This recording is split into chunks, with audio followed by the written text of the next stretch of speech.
हरे कृष्णा सगळ्यांना. भगवद्गीता अध्ययनाचा आजचा आपला 12वा अध्याय. अध्यायाचं नाव आहे भक्ती सेवा. पण आपण अध्याय सुरू करण्यापूर्वी रोजप्रमाणे प्रणाम मंत्र म्हणूया आणि अध्यायाला सुरुवात करूया.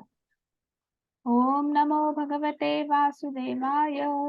ओम नमो भगवते वासुदेवाय. ओम नमो भगवते वासुदेवाय. गुरुर्ब्रह्मा गुरुर्विष्णू गुरुर्देवो महेश्वर. गुरु साक्षात परब्रह्म तस्मै श्री गुरवे नमः. ओम अज्ञानतिमिरान्धस्य ज्ञानाञ्जनशलाकया चक्षुरुन्मिलितं येन तस्मै श्री गुरवे नमः. नम ओम विष्णुपादाय कृष्णपृष्ठाय भूतले श्रीमते भक्तिवेदान्त स्वामी इति नामिने. नमस्ते सरस्वती देवी गौरवाणी प्रचारिणे निर्विशेष शून्यवादी पाश्चात्य देशतारिणे. जय श्री कृष्ण चैतन्य प्रभो नित्यानंद श्री अद्वैत श्री भक्त वृंद. हरे कृष्ण कृष्ण कृष्ण हरे हरे, हरे राम राम राम हरे हरे. हरे कृष्ण कृष्ण कृष्ण हरे हरे, हरे राम राम राम हरे हरे. हरे कृष्ण कृष्ण कृष्ण हरे हरे, हरे राम राम राम हरे हरे. हरे कृष्ण कृष्ण कृष्ण हरे हरे, हरे राम हरे राम राम राम हरे हरे. हरे कृष्ण कृष्ण कृष्ण कृष्ण कृष्ण हरे हरे, हरे हरे राम हरे राम राम राम हरे हरे. हरे कृष्णा सगळ्यांना. पुन्हा एकदा सगळ्यांचं खूप खूप स्वागत आहे. आजचा आपला 12वा अध्याय भक्ती सेवा. आपण अध्याय सुरू करण्यापूर्वी श्री श्री राधा गोविंद यांना साष्टांग वंदन करूया.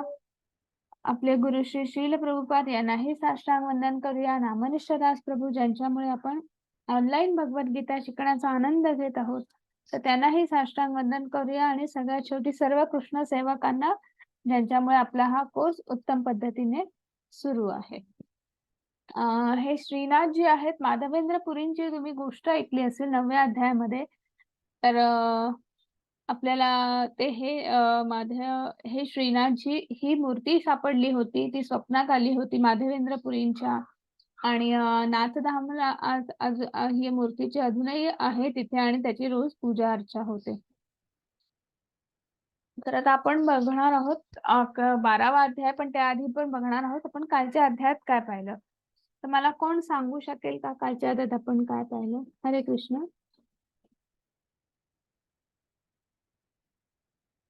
काय आठवतंय कालच्या अध्यायात आपण काय पाहिलं.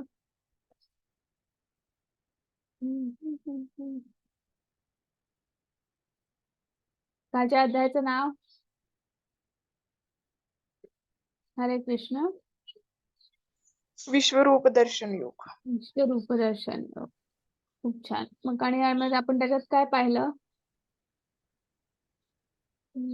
परम भगवान श्रीकृष्णाचे दर्शन कसे प्राप्त होते. ओके. कशा कशा प्रकारे सामावलेले आहेत श्रीकृष्ण. अच्छा. छान प्रयत्न आहे माताजी. अजून कोणाला सांगायचं आहे. हरे कृष्ण.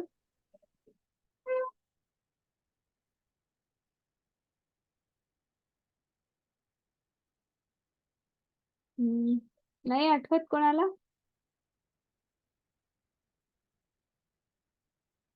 बर.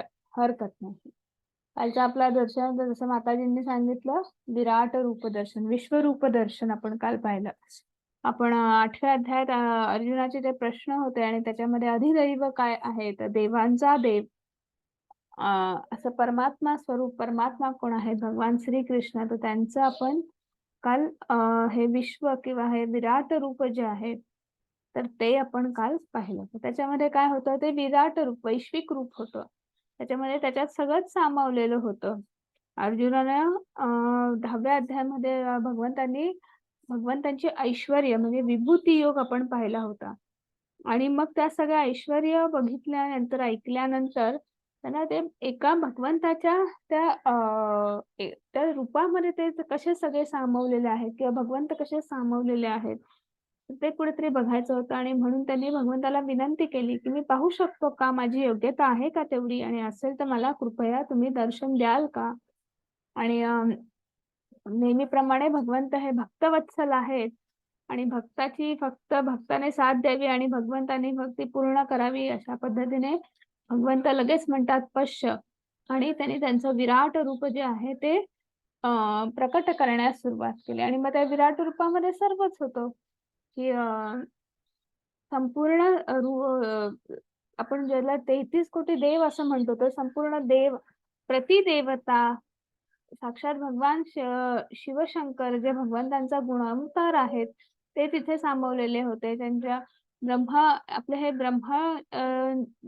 त्यामधली ही जी जीवसृष्टी आहे, ज्याचे निर्माते ब्रह्मदेव, ते त्या रूपामध्ये सामावलेले होते. आणि मरुद्गण म्हणू नका, रुद्र म्हणू नका, सर्व त्या याच्यामध्ये सामावलेले होते.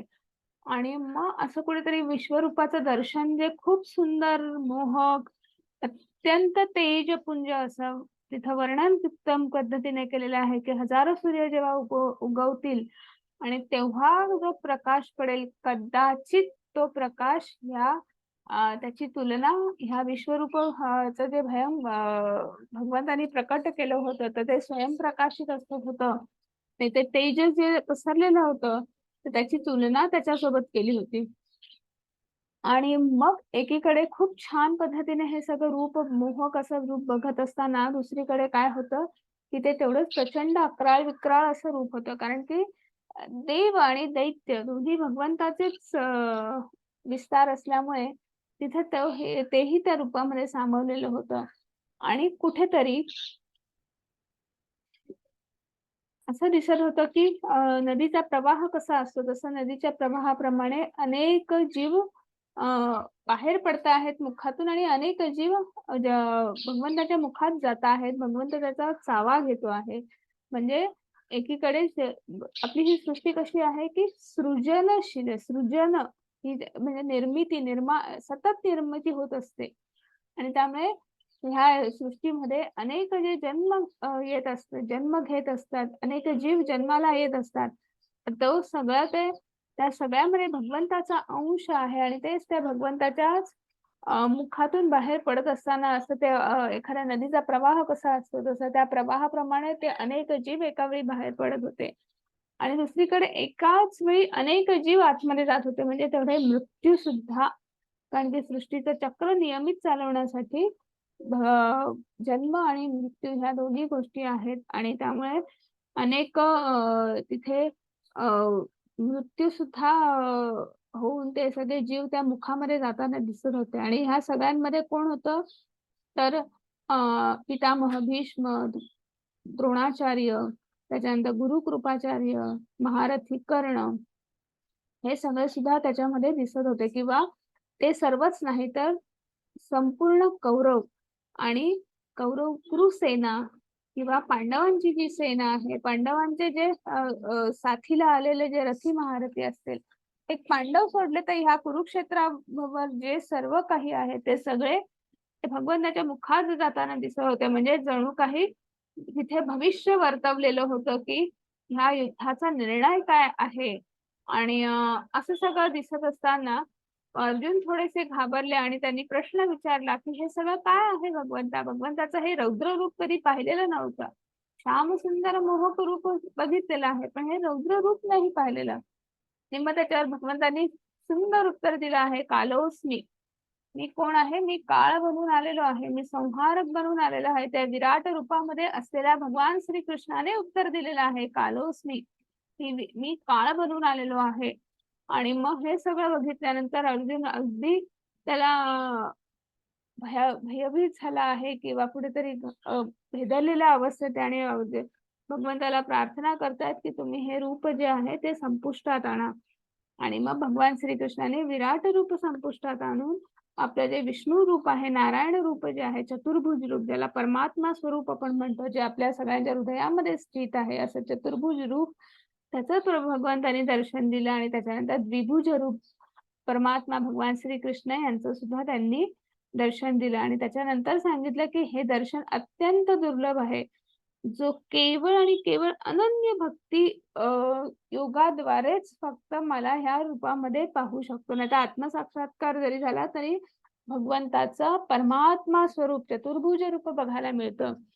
पण जो अनन्य भक्ती योगामध्ये, भक्ती योगाचे आपण 9 टप्पे पाहिले, तर त्यातली सगळ्यात शेवटची जी पायरी आहे त्या प्रेम भक्तीमध्ये, त्या अनन्य भक्ती योगामध्ये जो लीन झालेला आहे त्यालाच भगवंताचं हे द्विभुज रूप जे आहे ते त्याचं दर्शन होऊ शकतं.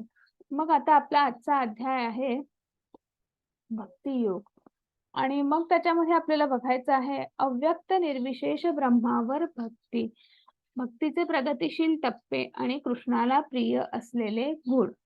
मग अनन्य भक्ती म्हणजे नेमकं काय ते आपण आजच्या अध्यायामध्ये बघणार आहोत. आणि मग सुरुवातीलाच अर्जुनाने प्रश्न विचारलेला आहे. अर्जुन उवाच एवं सततयुक्त्वा ये भक्ताः स्वां पर्युपासते ये चापि अक्षरम् अव्यक्तं तेषां के योगवित्तमः. आणि मग अर्जुन विचारत आहेत, कोणते अधिक परिपूर्ण मानले जाते, जे तुमच्या भक्ती सेवेत योग्यरित्या व्यस्त आहेत किंवा जे अव्यक्त ब्रह्माची पूजा करतात ते अव्यक्त आहेत. मग अर्जुनाचा प्रश्न असा आहे की आपण भगवंतांचं परब्रह्म स्वरूप, म्हणजे आपण पाहिलेलं होतं दुसऱ्या तिसऱ्या अध्यायामध्ये की भगवंतांचं एक जी म्हणजे आपण ते तुम्हाला ती स्लाइड आठवत असेल तर आपण जातो आहे आणि आपल्याला क्षितिज दिसत आहे. मग जसं जसं आपण जवळ जातो तसं आपल्याला ते झाड दिसतं. त्या क्षितिज नसून तो तिथे एक डोंगर आहे आणि त्या डोंगरावर एक झाड आहे आणि मग त्या झाडावर एक पक्षी आहे. जसं जसं आपण जवळ जातो तसं तसं आपल्याला ते चित्र स्पष्ट होत जातं, क्लिअर होत जातं. तसंच आता आपल्या आणि भगवंतांमधलं काय आहे की तसंच त्या क्षितिज आणि आपल्यामध्ये कसं अंतर असतं तसं अंतर आहे. आणि जसं जसं आपली आध्यात्मिक प्रगती होत जाते, जसं जसं आपण प्रगतीचे टप्पे एक पार पाडत जातो तसं तसं एक एक गोष्टी क्लिअर होत जातात. पण आता सध्या आपल्यासाठी भगवंत किंवा परमात्मा परमेश्वर म्हणजे काय, एक ऊर्जेचा स्रोत, एक प्रकाशाचा स्रोत आहे की नाही. आणि म्हणून बऱ्याच जणांना तत्ववादी किंवा तर्कवादी जे आहेत त्यांना असं वाटतं की भगवंत, आणि मग तशी एक मान्यताही कुठेतरी आपल्या आजूबाजूला आपल्याला दिसते की एक ते परमात्मा स्वरूप भगवंत कोण आहे, तर ती एक एनर्जी आहे, एक ऊर्जेचा स्रोत आहे. आणि त्यामुळे त्याला निर्गुण रूप प्राप्त झालेलं आहे. आणि काही लोक जे आहेत ते सगुण रूपाची पूजा करतात. त्या भगवंतांचं जे मनमोहक असं स्वरूप जे आहे, जी मूर्ती पूजा जी करतात, अर्च विग्रह आपण बघितलं असेल कुठल्याही इस्कॉनच्या मंदिरात किंवा इस्कॉनच्याच नाही कुठल्याही मंदिरात, एवढंच कशाला आता मागच्या आठवड्यात आपल्या घरी गणपती बाप्पा येऊन गेले.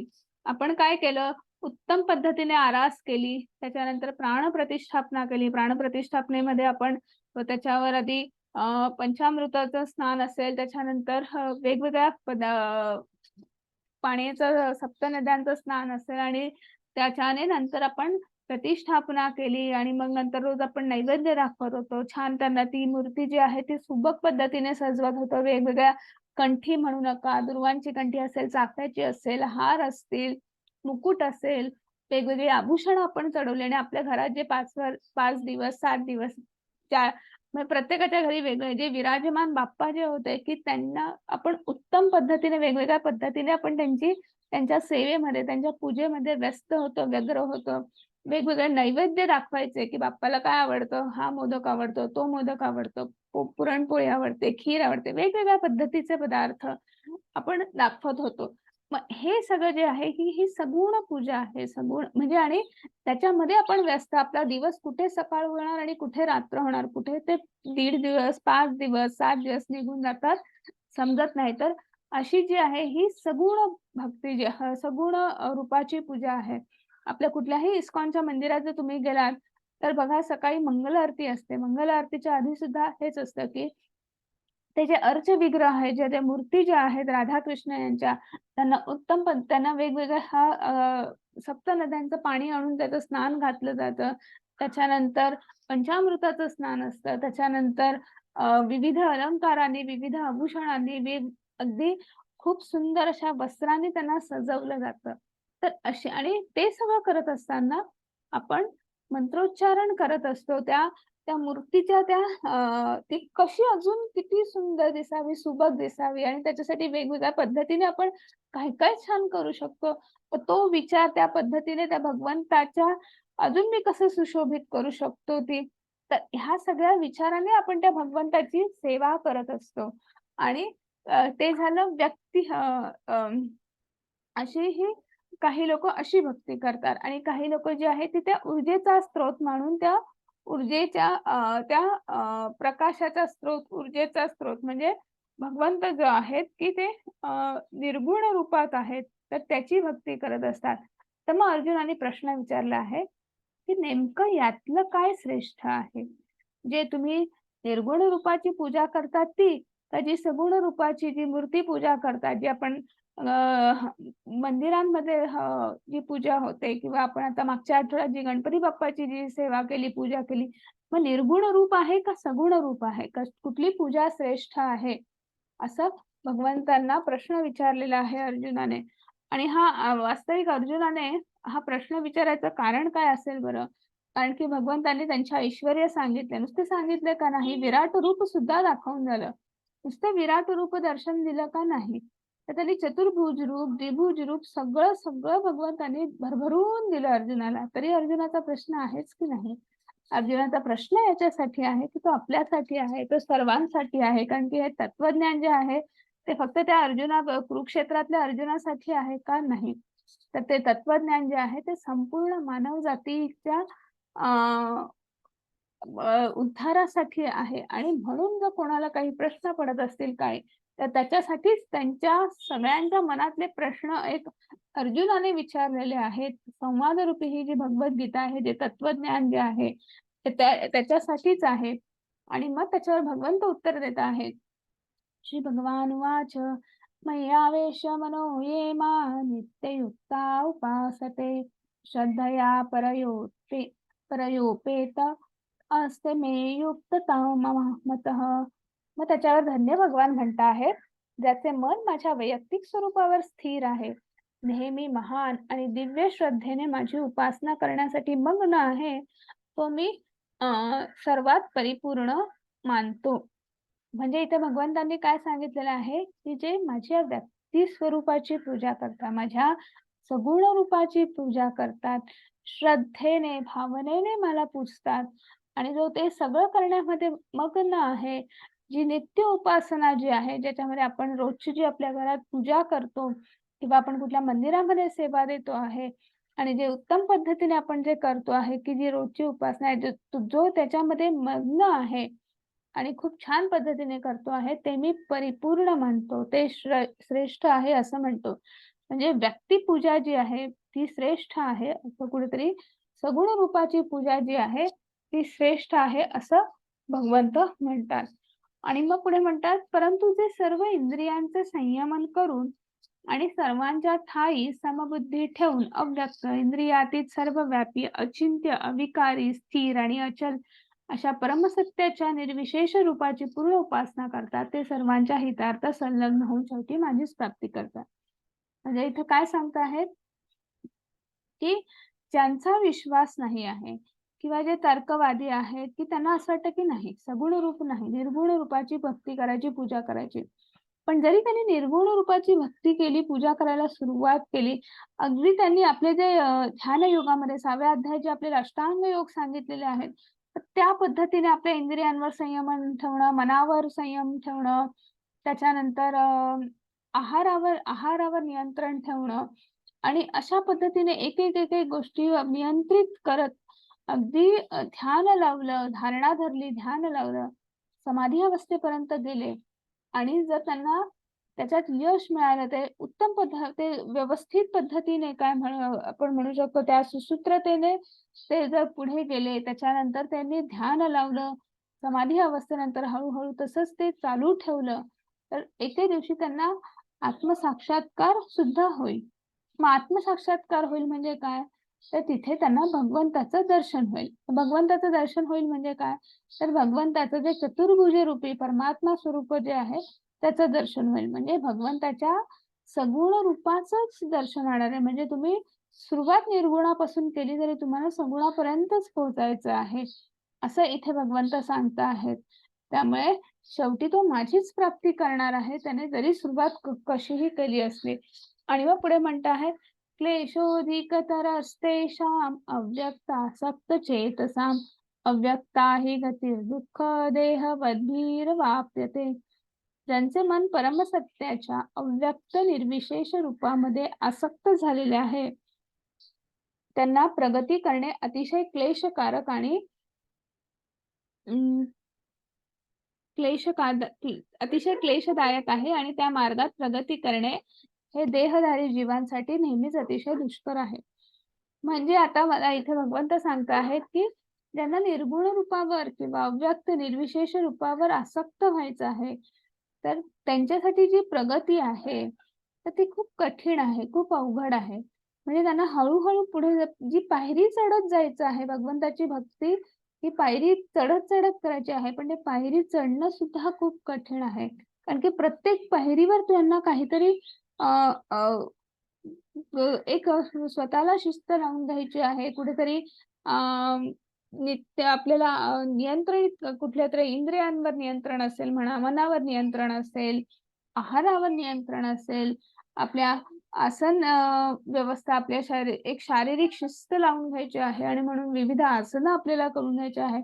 आपल्या श्वासोश्वासावर आपल्याला नियंत्रण आणायचं आहे.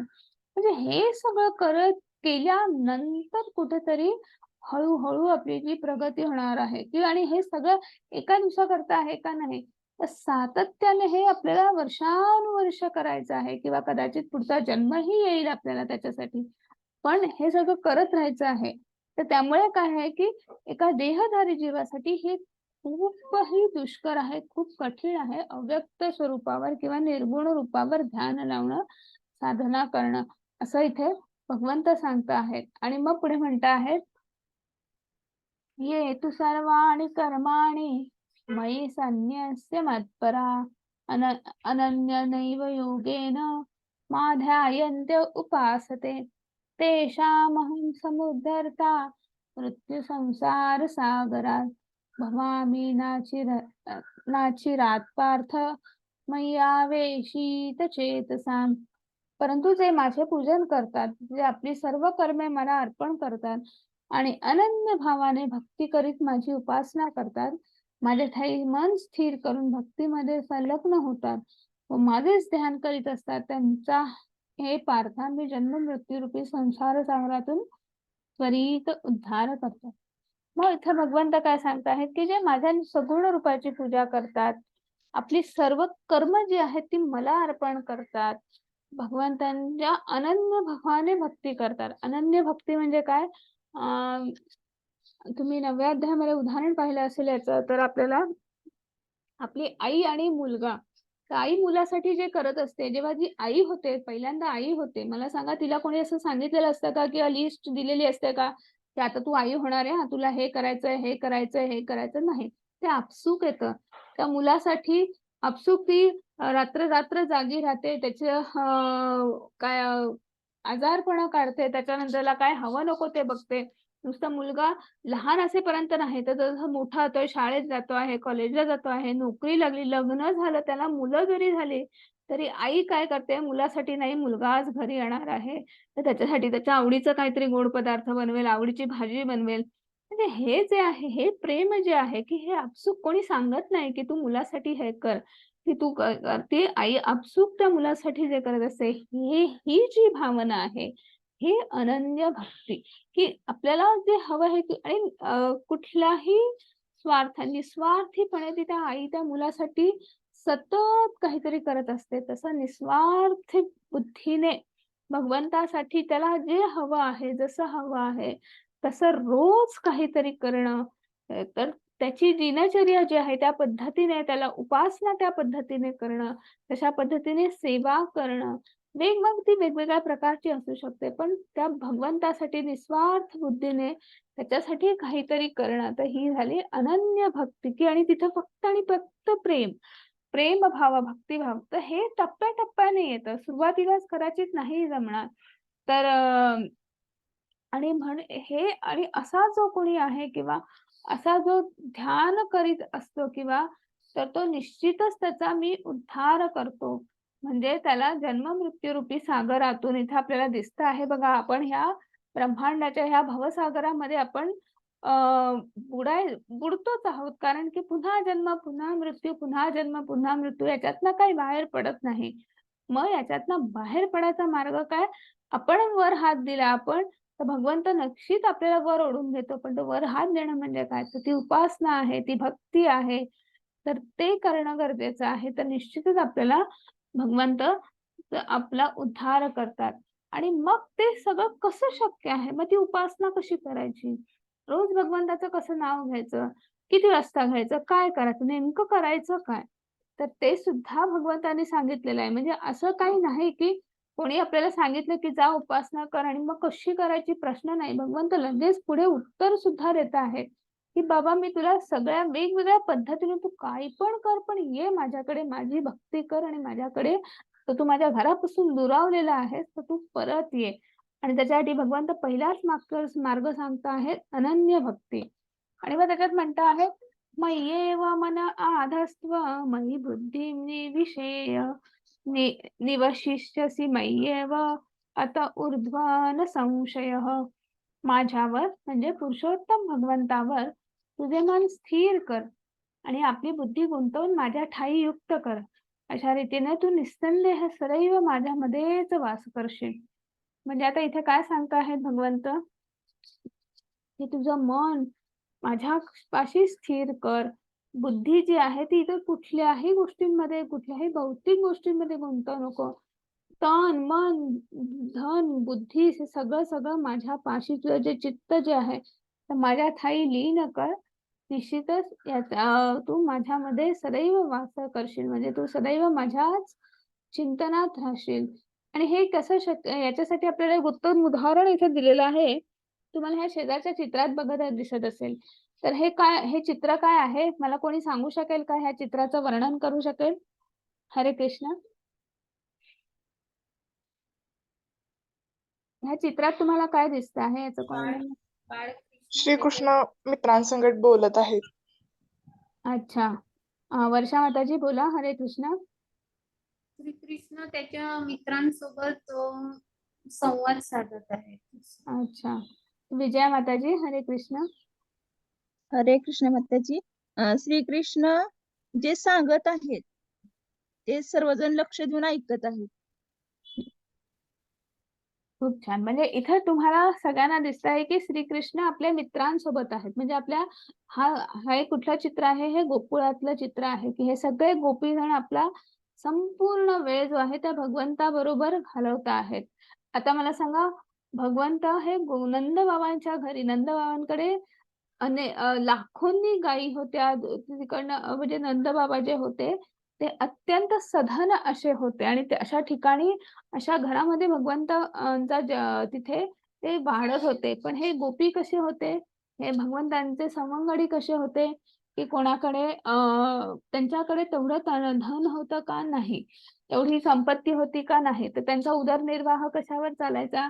की गोपालन किंवा करणं त्यांना त्याच्यानंतर दूध असेल, दही असेल, हे ह्या ते वृंदावनात जाऊन मथुरेत जाऊन विकून त्यासाठी त्याच्यावर त्यांचं संगोपन होत असे आणि त्यासाठी गायींना रोज रानात घेऊन जाणं, त्यांना हवा तेवढा चारा खाऊ घालणं वगैरे अशा अशा गोष्टींनी त्यांचं म्हणजे त्यांच्या कुटुंबाचं म्हणा त्यांचं संगोपन होत असे. पण ह्या कुठल्याही गोष्टीचा त्यांनी विचार केला का नाही. ते आपला सदैव सगळा वेळ म्हणजे नुसते त्यांचे सवंगडीच नाही तर संपूर्ण गोकुळवासी की त्या कृष्णासाठी काय करायचं किंवा त्याच्यासाठी सगळं जे काही करायचं ते की त्या भगवंतासाठी मग त्यांचा त्यांनी जे साधं लोणी काढलं, दूध, दही, लोणी हे सगळं जरी त्या मटक्यात जरी ठेवत असेल तरी की ते बघायचे की कधी माझ्या घरी कान्हा येईल. जरी त्यांना ते आवडो नको आवडो तो ते मटकी फोडत असेल नसेल तर त्यांना की ते आतुरतेने वाट बघायचे की हा येऊन माझ्या घरातलं लोणी, दही जे काय असेल ते खायला येईल. ते त्याच्या मित्रांसोबत येईल, जो काही धुडगूस घालेल, पण त्याच्यामध्ये सुद्धा त्यांची प्रेम भावना होती. त्याच्यानंतर हे मित्र सुद्धा त्यांच्या सोबत रोज रानावनामध्ये चरायला जाणार, खेळणार त्यांच्यासोबत, की हे सगळं जे आहे, की जे काही आहे ते भगवंतासाठी आणि नुसते ते गोपी आणि हेच नाही. त्या वृंदावनामध्ये असलेले पशु-पक्षी म्हणजे अगदी गुरं, गायी सुद्धा, पक्षी, झाडं सुद्धा, की जे काही करायचं अगदी अगदी फुलं सुद्धा फुलणार तर ते त्या भगवंताच्या आनंदासाठी त्याला आवडेल अशी पक्ष्यांचा किलबिलाट म्हणू नका, त्या गायी सुद्धा भगवंताच्या अवतीभोवती त्या कृष्णाच्या अवतीभोवती करायचं.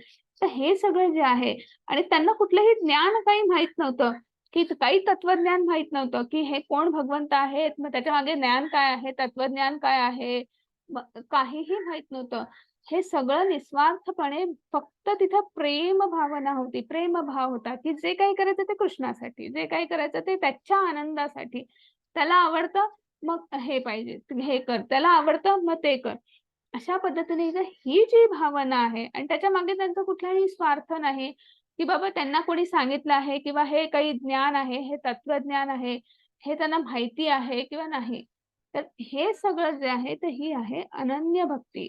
एक आई आपल्या मुलासाठी जे आपसूक करते, तसे हे गोकुळवासी त्या कृष्णासाठी सगळं आपसूक, की कोणी काही सांगायची गरज नाही, की त्याच्यासाठी ते करणारच आणि तर ही जी आहे ही अनन्य भक्ती आहे आणि अशामध्ये जो लीन असतो, अशा भक्तीमध्ये जो लीन असतो, अनन्य भक्तिभाव हा प्रेमभाव जो आहे, आपण जे भक्तीचे जे 9 टप्पे पाहिलेले आहेत, तर हा सगळ्यात शेवटचा भावभक्ती नंतरचा सगळ्यात ची पायरी आहे प्रेमभक्ती.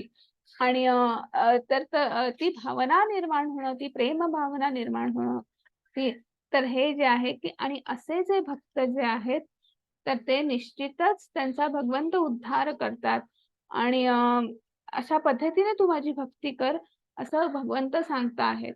मग आता हे अवघड वाटतं आहे का, की कसं ते भगवंताबद्दल निस्वार्थ पद्धतीने आपल्याला भगवंत केव्हा आठवतात, की आपल्याला म्हणजे सुख जे असतं ते सगळं आपलं असतं.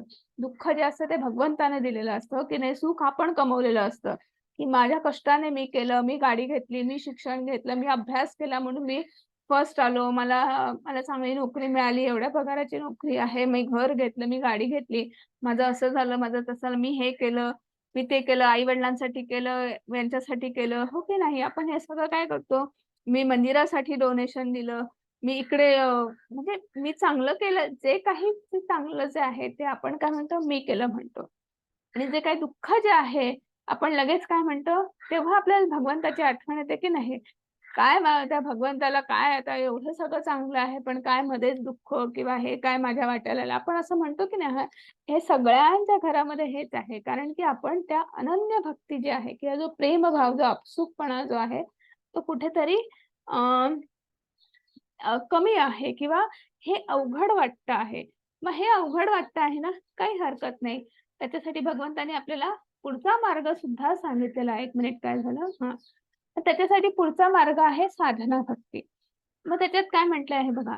"अथ चित्तं समाधातुं न शक्नोषि मयि स्थिरम्. अभ्यासयोगेन ततो मामिच्छाप्तुं धनंजय." मग आता त्याच्यात काय म्हणत आहेत, "हे धनंजय, जर तू आपले मन निश्चलत्वाने माझ्या ठायी स्थिर करण्यात असमर्थ असशील, तर भक्तियोगाच्या नियामक तत्त्वांचे पालन कर अशा रीतीने मला प्राप्त करण्याची इच्छा तू उत्पन्न कर व तुम्हाला पूर्ण सिद्धी प्राप्त होईल. मग आता ही साधना भक्ती आहे. मग साधना भक्तीमध्ये आता आपल्याला माहिती आहे की कलियुगामध्ये आपल्याला कलियुगाचं यज्ञ कर्म काय आहे? कोण सांगेल मला? हरे कृष्ण. आठवतंय का? नाम नामस्मरण भगवंतांचे. नाम. भगवंताचे नाम जप. खूप छान. की नामस्मरण करायचं आहे. हो बरोबर की नाही? मग आपल्याला प्रभुपाद यांनी आपल्याला किती सांगितलेलं आहे? तर आपल्याला 16 माळा जप रोज 16 माळा करायच्या.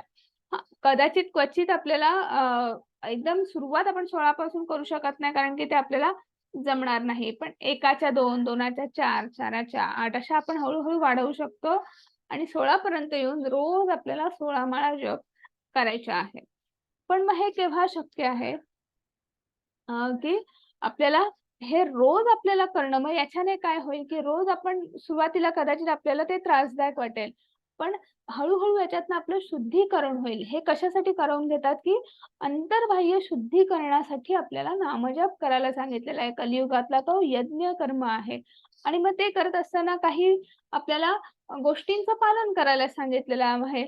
आपल्याला माहिती आहे की इस्कॉनमध्ये आपल्याला 4 नियम हे सतत पाळायचे आहेत आणि मग 4 नियम कुठले आहेत की मांसाहार करू नये, त्याच्यानंतर कुठलंही व्यसन करू नये, त्याच्यानंतर जुगार खेळू नये आणि कुठलेही अनैतिक संबंध जे आहेत, विवाहबाह्य संबंध ठेवू नये. हे जे 4 गोष्टी आहेत, ह्या नियमित पद्धतीने याचं पालन झालं पाहिजे आणि 16 माळ जप. म्हणजे आपल्याला गुरूंकडनं काहीतरी एक आपल्याला सांगितलं जातं की रोज म्हणजे आपल्याला आपण शाळेत जातो, कॉलेजमध्ये जातो, तर आपल्याला एखादा होमवर्क कसा दिलेला असतो की हा घरचा अभ्यास आहे आणि हा करून या, की याच्यामुळे आपल्याला तो जो काही लेसन आहे, तो टॉपिक जो आहे तो छान पद्धतीने समजतो किंवा आपण हो की नाही त्याचं आपण छान पद्धतीने आपण मग समजून पुढे आपण काहीतरी पेपर लिहू शकतो म्हणा किंवा अजून पुढे काही प्रोफेशनल लाईफमध्ये आपण चांगलं काही करू शकतो. मग तसंच आहे की इथे आपल्याला प्रभुपाद किंवा भगवान गुरूंकडनं आपल्याला सांगितलेलं असतं की तुम्ही हा नामजप करा, एवढ्या वेळा करा, हे असं करा, म्हणजे त्याच्याकडे आपली अंतर्बाह्य शुद्धीकरण हळूहळू आपल्यामध्ये फरक पडेल किंवा आपल्यामध्ये जे कोश जे आहेत आपण पाहिलेले आहेत, आपण तिसऱ्या अध्यायात पण पाहिले आहेत, उद्याच्या अध्यायात पण आपल्याला समजणार आहे, ते हळूहळू आपण त्याच्यातनं बाहेर पडू आणि आपण भगवंतापर्यंत पोहोचण्यासाठी हळूहळू आपल्याला मदत होईल. तर ही जी आहे ही आपल्याला सांगितले आहेत की हे नियम पाळा, एवढा माळा जप करा, हे करा, हे भागवतांचं वाचन करा, भगवद्गीतेचं वाचन करा, अभ्यास करा, समजून घ्या, अर्थ समजून घ्या. तर ही सगळी जी आहे ही साधना भक्ती आहे. मग आता अनन्य भक्ती पण अवघड वाटते आहे, साधना भक्ती पण अवघड वाटते. रोज 16 माळा जप, बापरे! सकाळी उठा, पहाटे कोण करणार आहे? इथे वेळ कोणाला आहे? कुठे दिवस उजाडतो आणि कुठे मावळतो आणि त्याच्यात कुठे माळजप धरून बसायचे आणि कुठे किती अवघड आहे की नाही.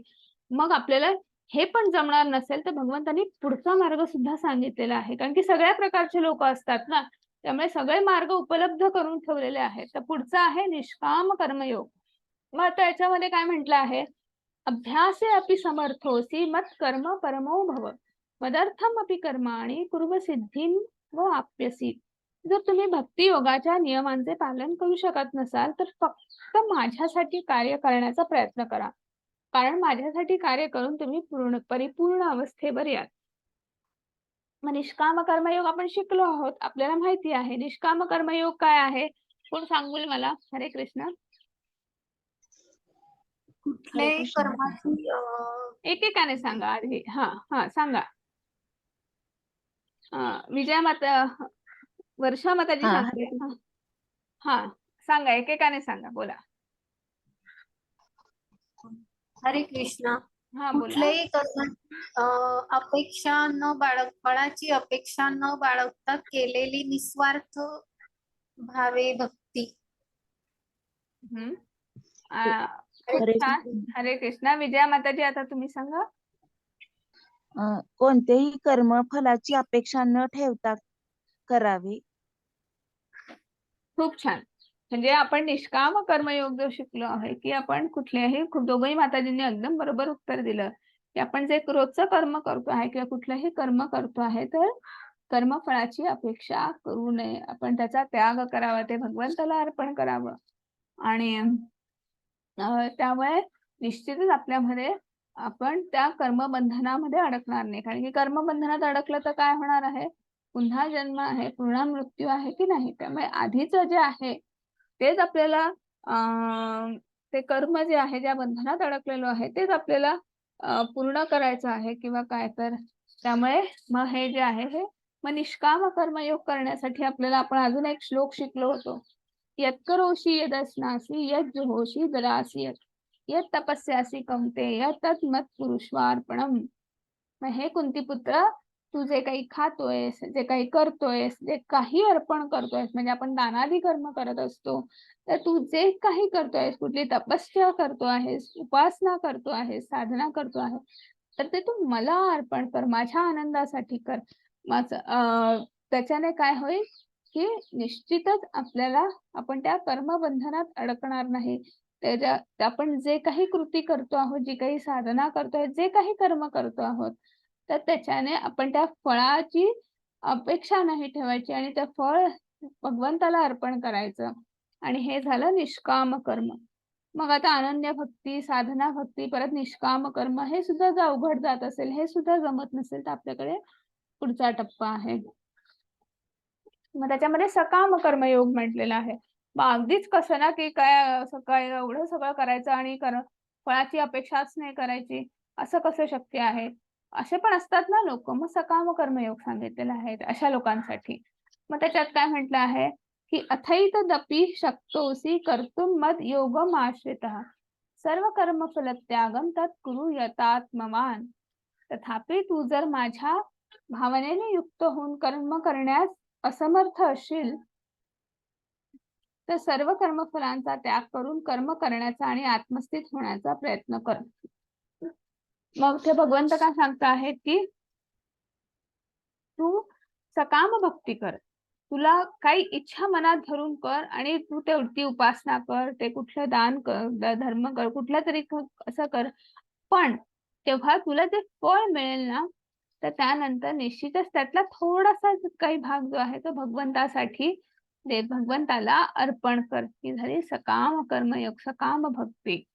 आणि आपण ती नारळवाल्याची गोष्ट आठवते ना, की आपण कसं एखाद्याला वळवायचं भक्ती. आणि मग ते आपल्याला सांगितलं होतं की त्याच्या झाडाला खूप छान नारळ आलेली आहेत, तर आपण त्याला कसं वळवायचं, त्याचं मन कसं हे करायचं की जी काही नारळ आली आहेत त्यातला 2 नारळ म्हणा, 1 नारळ म्हणा, ते भगवंताला अर्पण करायचं. ही सगळी जी झाली ही सकाम भक्ती, की आपल्याला जे काही मिळालेलं आहे त्यातला थोडासा भाग, आपली जी आपण खूप छान पद्धतीने अभ्यास केला आहे असं आपण म्हणतो, छान नोकरी लागली आहे, छान पगाराची नोकरी आहे, आणि मग आपण त्या पगाराचं काय करायचं की निश्चितच त्यातला थोडासा भाग जो आहे आपल्या उदरनिर्वाहासाठी, कुटुंबासाठी, तर आपल्याला तो करायचाच आहे.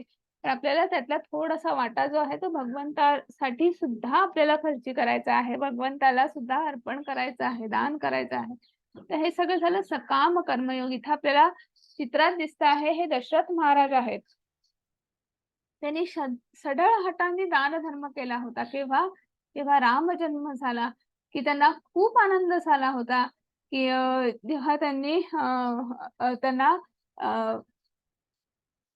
यज्ञातून त्यांना ते पायसदान मिळालेलं होतं. आणि त्याच्यानंतर त्यांच्या 4ही राण्या ज्या आहेत, सॉरी 3ही राण्या ज्या आहेत, तर त्यांना प्रत्येकाला राम, लक्ष्मण, भरत आणि शत्रुघ्न अशी मुलं छान जन्माला आली. आणि त्यात प्रभू रामचंद्रांचा जन्म झाला.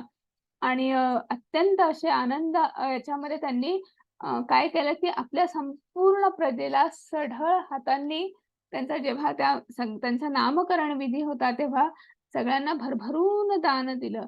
की नुसतं आपल्याला त्यांनी तो यज्ञ केला आणि त्या यज्ञामधून द्वारे त्यांना पुत्रप्राप्ती झाली.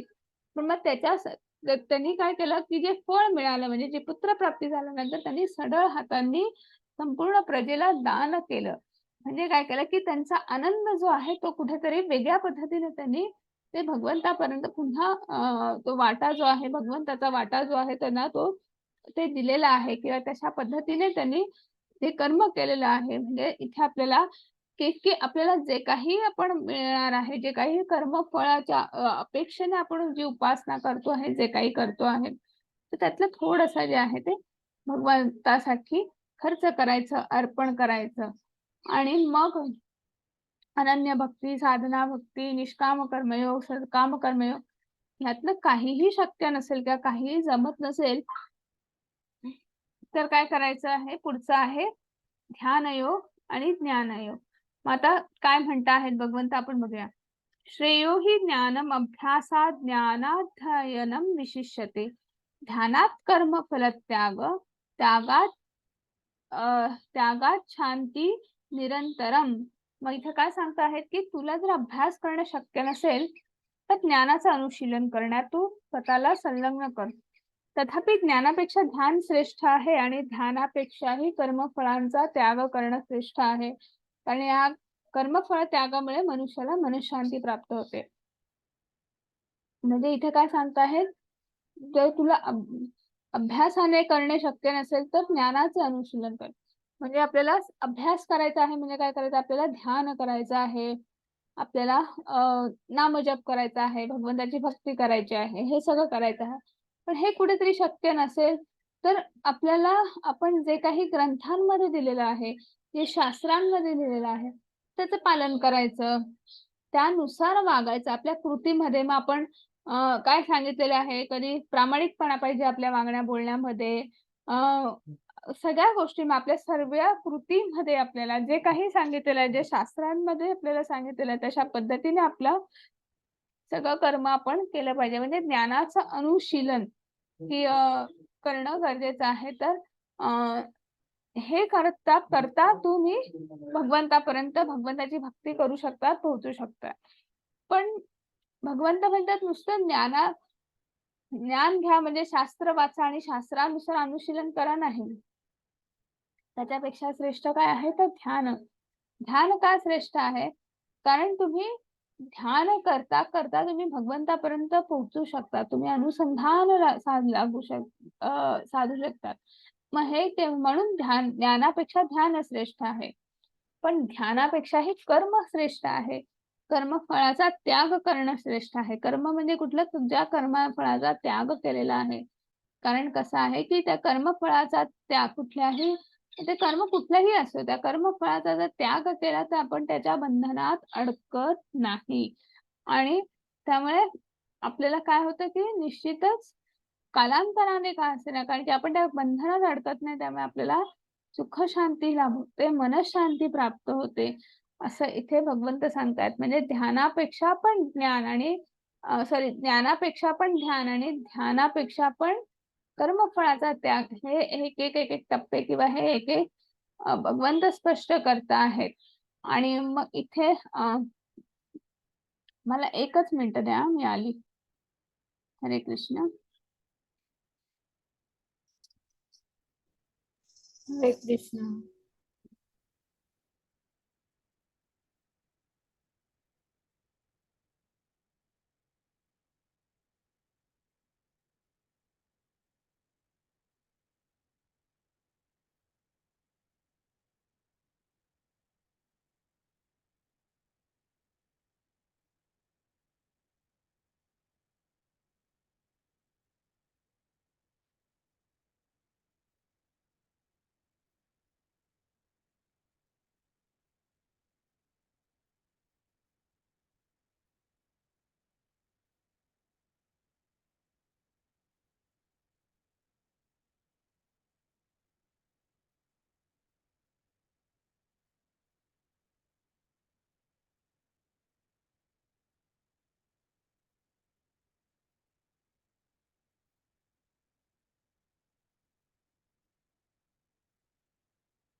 हरे कृष्ण माताजी.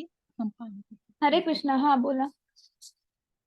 हरे कृष्ण. हा आवाज येत नव्हता माताजी. नाही नाही, मी म्हंटल मी 1 मिनिट थांबतेय. हा, ओके ओके. हा, मी चार्जर लावत होती माझा.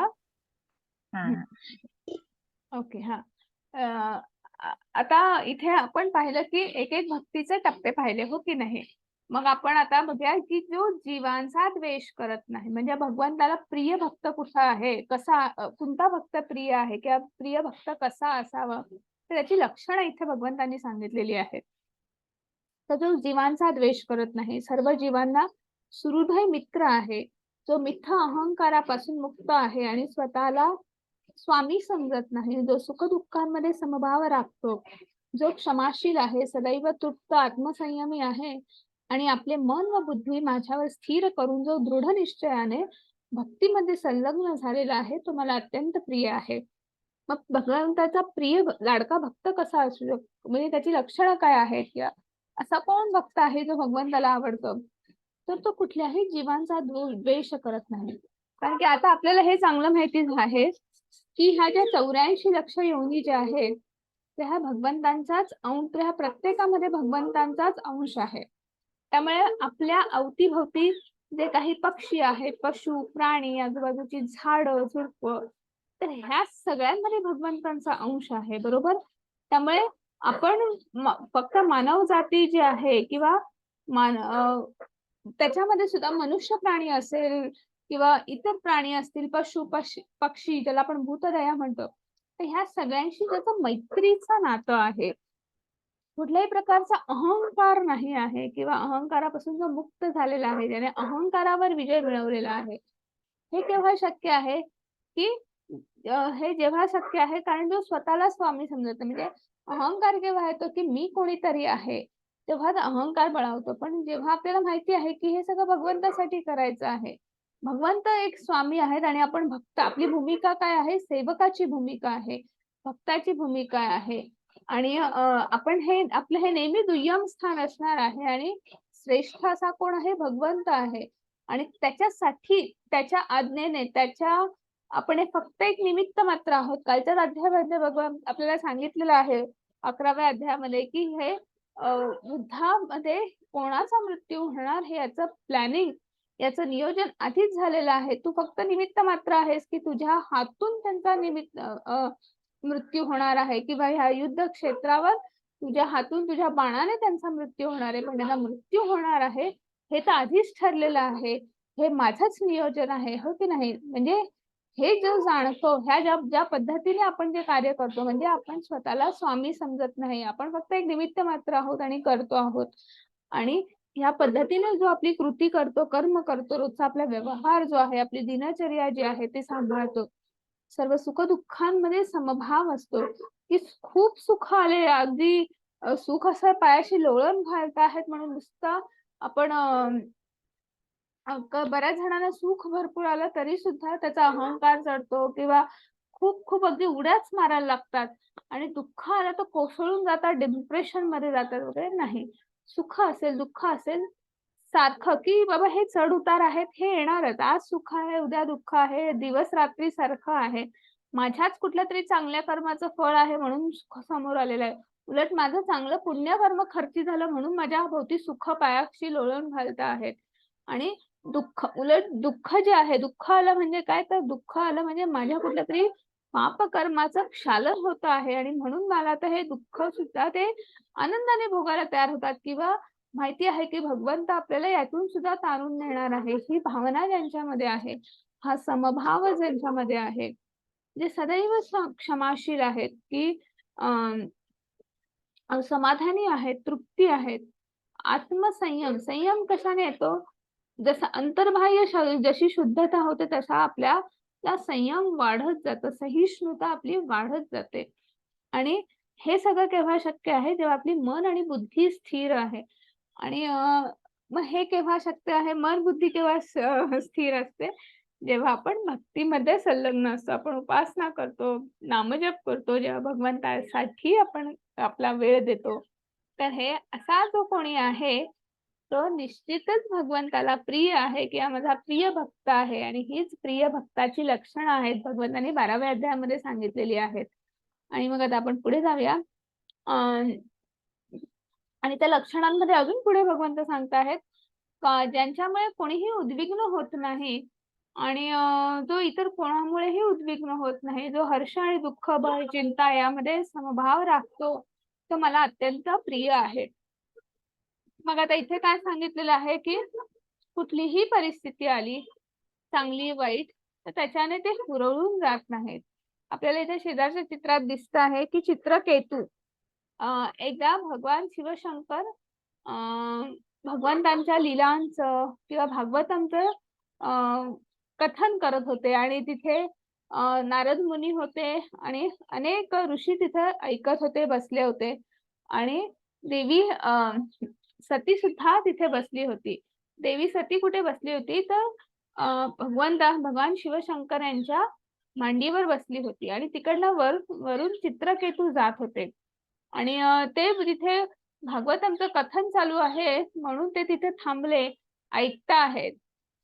भगवंतांच्या लीला इतक्या सुंदर असतात की आपसुकच आपल्या भावामध्ये आपण सुद्धा कृष्णाच्या बघा गोष्टी ऐकतो, वाचतो, तेव्हा आपल्याला सुद्धा आपल्या चेहऱ्यावर ते भाव उमटतात.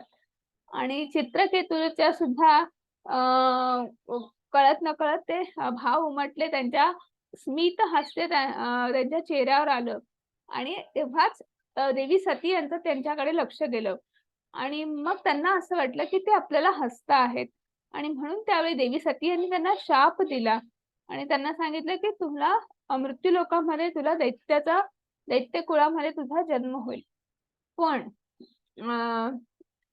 हा जो शाप जो होता तो चित्रकेतू यांनी, कारण तो सुद्धा भगवंताचा भक्त होता, कृष्ण भक्त होता, वैष्णव होता तो, आणि त्यामुळे काय झालं की हा शाप सुद्धा त्यांनी एक वरदान म्हणून स्वीकारलं किंवा त्यांनी त्याच पद्धतीने कुठल्याही म्हणजे माझी काही चूक नाही आणि असं नाही तसं नाही, मग मीच का शाप भोगायचा किंवा मला अगदीच दुःख करत बसल्या की माझं काही कारण नसताना मला हा शाप भोगावा लागतो वगैरे, असं काही नाही. त्यांनी ते आनंदाने की ही भगवंताचीच काहीतरी लीला आहे, त्यांचीच इच्छा आहे आणि त्यामुळे हे असं झालेलं आहे आणि त्याने आनंदाने तो शाप जो आहे तो स्वीकारला. तर अशा म्हणजे कुठल्याही परिस्थितीत तो उद्विग्न होत नाही, जो आपली मन बुद्धी स्थिर ठेवतो, भगवंताच्या त्या भक्तीमध्ये लीन होतो, तर असा भक्त भगवंताला प्रिय आहे. मग जो माझा भक्त साधारण दैनंदिन क्रियांवर अवलंबून नसतो, जो शुद्ध, कुशल, चिंतारहित, दुःखमुक्त आणि कोणतेही फल प्राप्त करण्यासाठी महत् प्रयास करीत नाही, तो मला अत्यंत प्रिय आहे. मग आता आपल्याला कृष्ण सुदामाची गोष्ट माहिती आहे. आता सुदामा मला सांगा, भगवंतांचा मित्र होता, पण त्याची अवस्था काय, त्याची परिस्थिती कशी होती? अन्नान्न दशा होती. आपल्या कुटुंबाकडे दोन वेळचं आपण जेवायला अन्न नव्हतं किंवा त्यांना रोजची अशी चांगली वस्त्र सुद्धा परिधान करण्यासाठी नव्हते.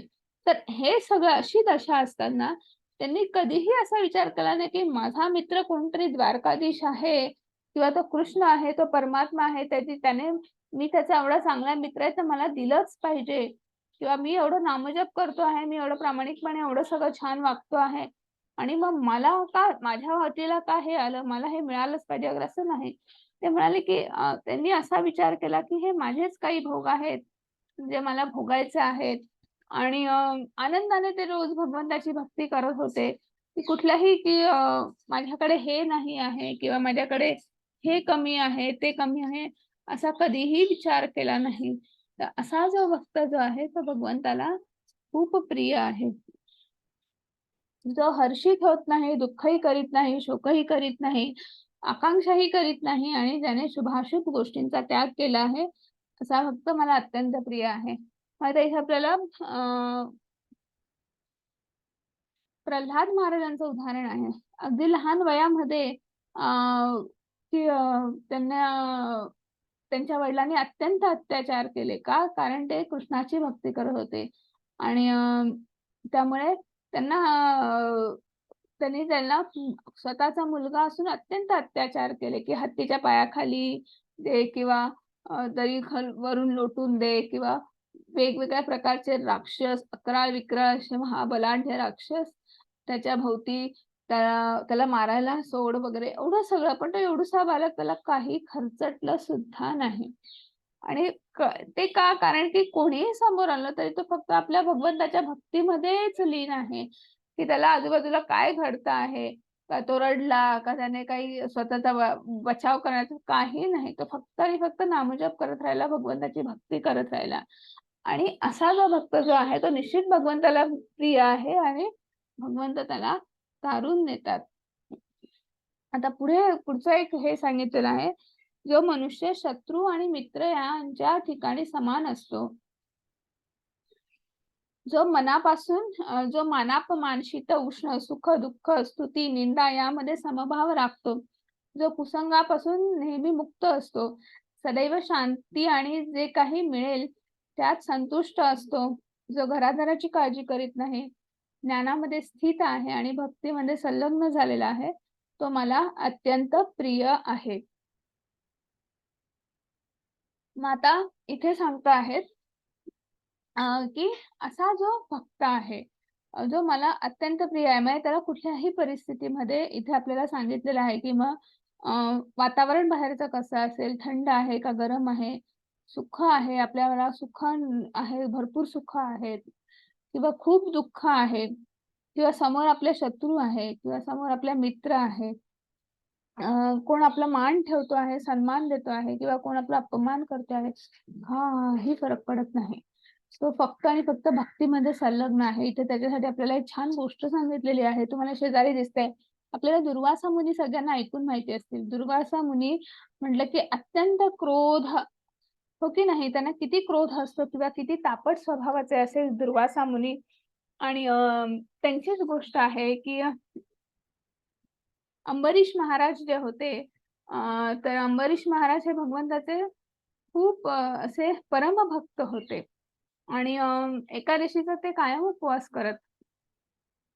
आणि एकदा काय झालं की अशीच एकादशी, म्हणजे एकादशीचा उपवास आपल्याला माहिती आहे की एकादशीचा उपवास करायचा आणि दुसऱ्या दिवशी तिथे पाणी पिऊन वगैरे त्याचं पाळणं सोडायचं, किंवा तेव्हा आपण जे काही खाऊन आपण त्याचा उपवास सोडायचा, असं असतं की नाही. तर मग एकादशीच्या दुसऱ्या दिवशी द्वादशी आली आणि द्वादशीच्या दिवशी दुर्वासा मुनी तिथे आले आणि मग त्यांची छान पद्धतीने स्वागत केलं आणि सांगितलं, अंबरीश महाराजांनी सांगितलं की तुम्ही आलाच आहात तर भोजन करून जा. तर म्हणे हा ठीक आहे, मी उपवास आपण एकत्रच सोडू वगैरे असं, पण त्याआधी मी स्नान करून येतो. आणि ते स्नानासाठी जे गेले तर ते गेलेच. ते परत काही येईना, खूप उशीर झाला. आणि मग त्यांचे मंत्री जे होते तर ते म्हणे की तुम्ही पाणी तरी घ्या, म्हणजे तुम्ही काही अन्न ग्रहण करू नका, पण पाणी तरी घ्या आणि पाणी घेऊन तुम्ही उपवास तुमचा जो आहे तो सोडा म्हणून. कारण की आपल्याला उपवास आहे त्याचं पाळणं फेडणं गरजेचं असतं, आपण जो काही उपवास करतो तो. आणि असं ते सांगत होते आणि खूप आग्रह करत होते. अंबरीश महाराज नाहीच म्हणत होते आणि तरी त्यांनी त्यांच्या हातात तो पाण्याचा ग्लास दिला आणि अंबरीश महाराज प्यायला जाणार तेवढ्यात तिकडनं समोरून दुर्वासा मुनी आले आणि अत्यंत ते हे दृश्य बघून की ते मला मी इथं गुरुपदावर आहे, मी गुरु आहे आणि ते मी इथं आलो आहे, तरी माझ्या पश्चात ते उपवास सोडत आहेत किंवा पाळणं फेडत आहेत. तर हे बघूनच त्यांना खूप क्रोध आला आणि त्यांना तिथे त्या क्रोधातूनच त्यांनी एक राक्षस जो आहे तो उत्पन्न केला आणि त्यांना सांगितलं की ह्याचा आत्ताच्या आता वध कर. आणि कारण की त्यांनी गुरूंचा अपमान केलेला आहे. आणि अंबरीश महाराज जे होते की ते हात जोडून फक्त आणि फक्त भगवंताची प्रार्थना करत होते. आणि जेव्हा तो राक्षस जो आहे तो अंबरीश महाराजांना मारायला गेला, तेव्हा काय झालं, त्यांनी शस्त्र जे आहे ते तिथे उपसलं किंवा तो मारणार तेवढ्यात तिकडनं भगवंतांचं जे सुदर्शन चक्र जे आहे ते तिथे त्यांचे रक्षण करण्यासाठी आलं आणि त्या राक्षसाला तिथेच त्याचा वध केला आणि ते सुदर्शन चक्र दुर्वासा मुनींच्या मागे लागलं. दुर्वासा मुनी खूप घाबरले की आता काय करायचं, हे सुदर्शन चक्र हे परत कसं फिरवायचं. मग ते गेले भगवान शिवशंकर यांच्याकडे गेले. ते म्हणाले, बाबा मी काही करू शकत नाही, कारण की ते सुदर्शन चक्र आहे त्याच्यावर माझ्याकडे काही तोड नाही, तुम्ही ब्रह्मदेवांना विचारून बघा. ब्रह्मदेव म्हणाले सुदर्शन चक्र आहे, मी काही करू शकत नाही, तुम्हाला विष्णूंना शरण गेलंच पाहिजे. आणि मग ते भगवान विष्णूंना शरण जातात.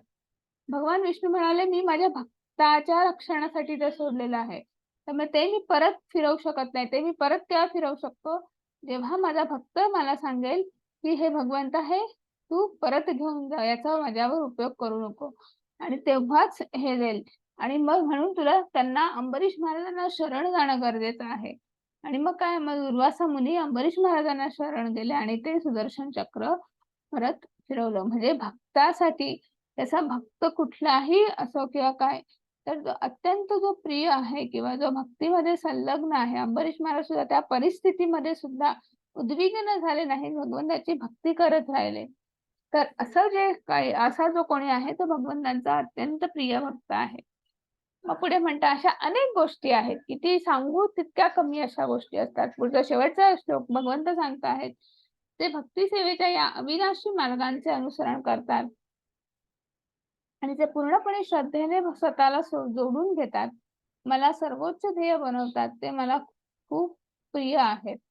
मग भगवंत काय सांगतात की भक्ती सेवेच्या मार्गाचं अनुसरण किंवा श्रद्धेने भगवंताला ची रोज उपासना करणं किंवा आणि हेच त्यांचं ध्येय आहे, हे समजून जे आचरण करतात असे भक्त मला नेहमीच प्रिय आहेत.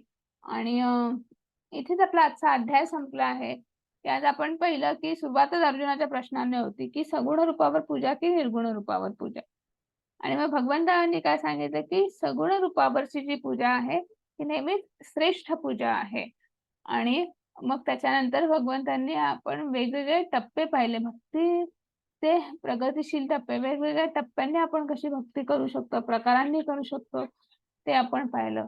आणि सगळ्यात शेवटी आपण काय पाहिलं की एका भक्तामध्ये असलेले कोणते गुण आहे जे भगवान श्रीकृष्णांना आवडतात, तर ते गुण किंवा ते प्रत्येक भक्तामध्ये किंवा एका भक्तामध्ये सुद्धा ते सगळे गुण असू शकतात. तर ते विविध गुण जे आहेत ते आपण आजच्या अध्यायामध्ये पाहिले. आणि इथेच आपला आजचा अध्याय संपला आणि इथेच आपला जो भगवद्गीतेचा दुसरा टप्पा, दुसरा पडाव सुद्धा संपलेला आहे. उद्यापासून भगवद्गीतेचा आपण शेवटचा टप्पा, अंतिम टप्पा ज्ञानयोग आहे, तो सुरू करणार आहोत. हरे कृष्णा सगळ्यांना. हरे कृष्ण. कृष्ण. हरे कृष्णा.